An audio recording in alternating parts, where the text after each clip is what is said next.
USA Bowling presents the Bronze Level Student Certification Program with Coach Fred Borden and the voice of men's and women's professional bowling, Denny Schreiner.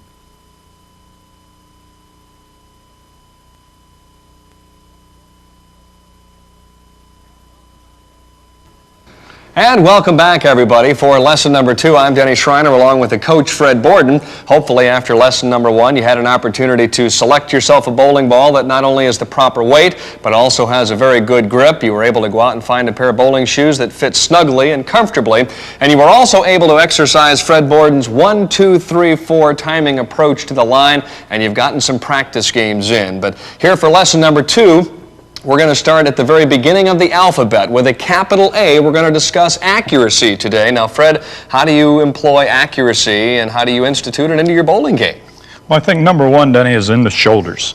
What we'd like for you to picture is a 36-inch arrow pointing off the shoulders. Right in the stance, we get that 36-inch arrow lined up. As we walk to the foul line, 1, 2, 3, 4, keep that arrow lined up. As you could see, there wasn't much movement in that arrow. When we walk to that foul line, we want that arrow to stay lined up right from the stance.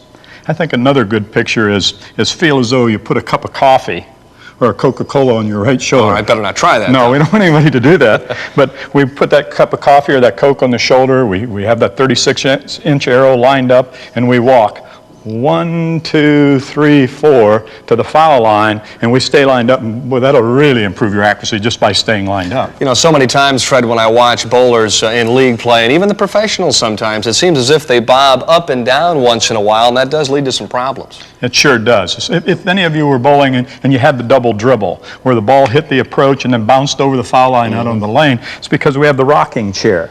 When we let the arm come back, we let the shoulders go down. Now we dribbled the ball into the approach, then over the foul line, the double dribble.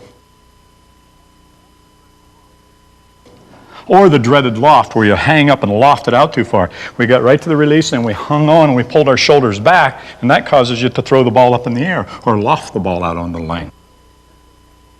Also the possibility, too, though, if you open or close those shoulders, turn them to the right or turn them to the left, that creates a lot of problems as well. Yes, we call that opening and closing the shoulders like a door.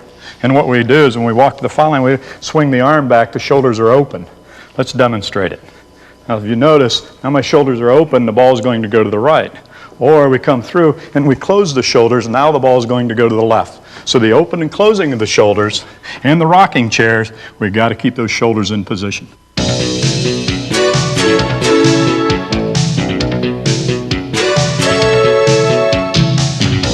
You know, there's an old adage in the sport of bowling: if you get off to a good start, normally it means you'll end up with a pretty fair finish, and that's exactly true in this case. Sure is, Denny, and what we mean by that is we have that hand right here in the stance, and we want to push that ball out on line. We want to push it out straight or square, right out over that right foot. We see people often that push the ball out to the right, and then if you push it out to the right, the arm swings behind the back. And then the reverse of that would be holding in a stance and you push it too far left. Then naturally your swing bounces out away from you. Okay? So what we want to do, we want to push that push away out square on line, right out over the top of that right foot, straight out toward the lane, and get a good straight start with that push away. Yeah, so many times you see people that don't push the ball out with the first step. Well, that's the other item that really hurts people. What we do there is we start out and we move that foot, and the ball didn't move. So the foot's out and the ball's back. Now I'm completely out of time. I get up to the foul line now, and my foot hits the foul line, but my ball's way back here. So now look where my shoulders are pointed. Pointed dead right, because the ball is in 3 and the foot is in 4. Watch what happens to the shoulder when I bring the ball into 4. Well, I just squared it right up. Now the opposite of that, Denny, it's just as bad. It sure is, and it's called early timing. Right. And that's where we move the ball and the foot didn't get out underneath it. So we move the ball a little early, okay, and we get to the foul line. Now the ball is there in front of the body. Now you can see my shoulders are pointing way over to the left. Now I got to bring it back to 4.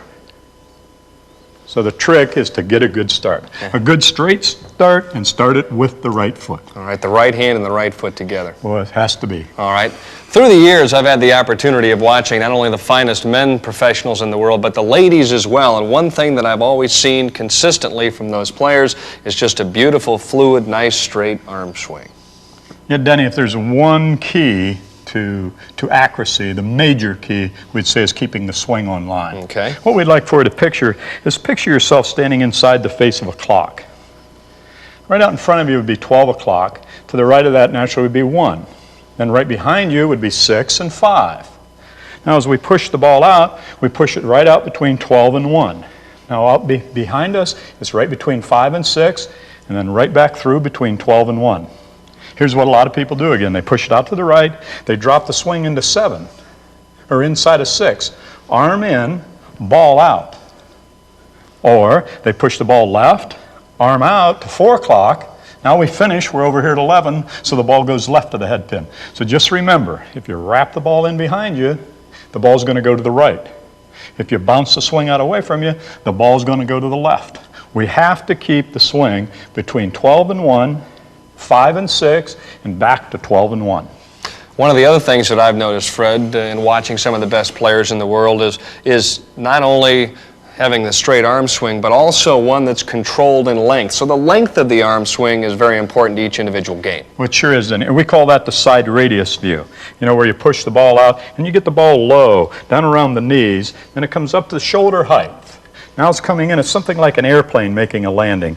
The swing's coming down toward the bottom of the swing, and then it turns around and takes off again. Or it's a pendulum motion or a half swing. Okay? So we swing a low saucer pendulum motion with a nice smooth stroke.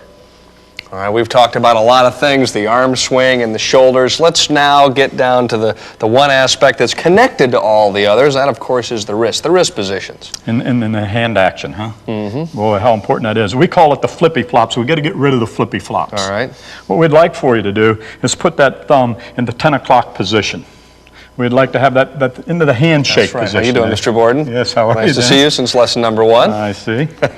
Let's keep that thumb at the 10 o'clock position, and we also refer to it as the money shot. When you swing it back, keep it in toward the wallet. Okay. Keep your thumb in toward your hip, back and through, and reach out and shake hands. Here's the common error we see, especially with new bowlers. They put that thumb in the 10 o'clock position, and they got it in a position perfect. But as soon as they move it out, they open the hand. They flop it open. Now we have the thumb open, or what we refer to as the backup ball position. And that puts a reverse spin on the ball. Right, and that would mean that the ball would go from left to right and obviously curve away from the pins. That's not what you want. No, we want that ball to work into the pins. Much higher percentage of strikes when we throw the slight curve in toward the pocket. All right, and then of course we've got a curve, a backup. Now, what is in between there? A straight ball? Then we get the straight ball, exactly, Denny. And it's pretty much the name, the thumb straight up toward the ceiling. So we have the thumb straight up, we come straight back and straight through. Pretty good for accuracy, but again, we don't have any turn of the ball into the pins. So it's not good for throwing strikes. All right, just a moment now. Let's chat a little bit about what you want your hand to feel like when it's in the ball. Do you want to try and be very relaxed? Is that what you're looking for? Yes, we want looseness. You know, I think in all sports we see the great athletes are very relaxed. So we just get a hold of the ball. You don't have to squeeze a lot. You're going to be in motion. That'll help hold the ball right in your hand. So just a nice relaxed motion, and then we walk up to the foul line, and we have the arm coming into the release position like the airplane is going to release, and right here at the bottom of the swing, we drop the thumb out of the ball. Now as the airplane's taken off, the fingers feel the ball right into the follow-through. It seems many, many times that in order to get the ball to curve, the players that really don't have a lot of experience will even try and turn the ball, come maybe over the top of the ball. That's not what you're looking for. Not at all, Denny. What we've already set the hand. The hand with the thumb pointed at 10 o'clock and the fingers are on the outside of the ball, so you can just keep it in position with no movement. Just keep it nice and still. Because the fingers are on the side of the ball, when you swing through, drop the thumb, the fingers will automatically put rotation to automatically turn the ball into the pocket and be perfect for your strike shot. Okay. Now we've talked about the starting position, the stance, a lot of other aspects for our beginning bowlers.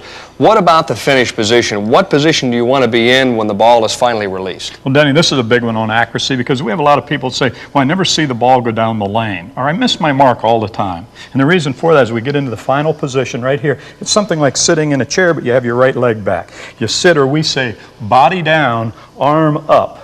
What we see every day is people get into that foul line and they pull up and they blink their eyes and they pull up real hard with their entire body. So just body down, keep your body down, sit in the chair and stay there and just let it roll right over the target. All right, that sounds good. Now, let's review, I guess, the basic aspects of accuracy. First and foremost, I guess you want that 36-inch arrow, huh? Yeah, we want to line those shoulders up. And we need to get a good start. We need to keep that swing on line. We need to keep that hand from the flippy flops, keep it in the 10 o'clock or the shake hands position. Then we need to get the clean release at the bottom of the swing and stay down and watch it roll down the lane. All right, don't forget, accuracy is the name of the game in bowling. Get out this week and practice if at all possible. Don't forget lesson number 3. Fred and I will teach you how to make those spares.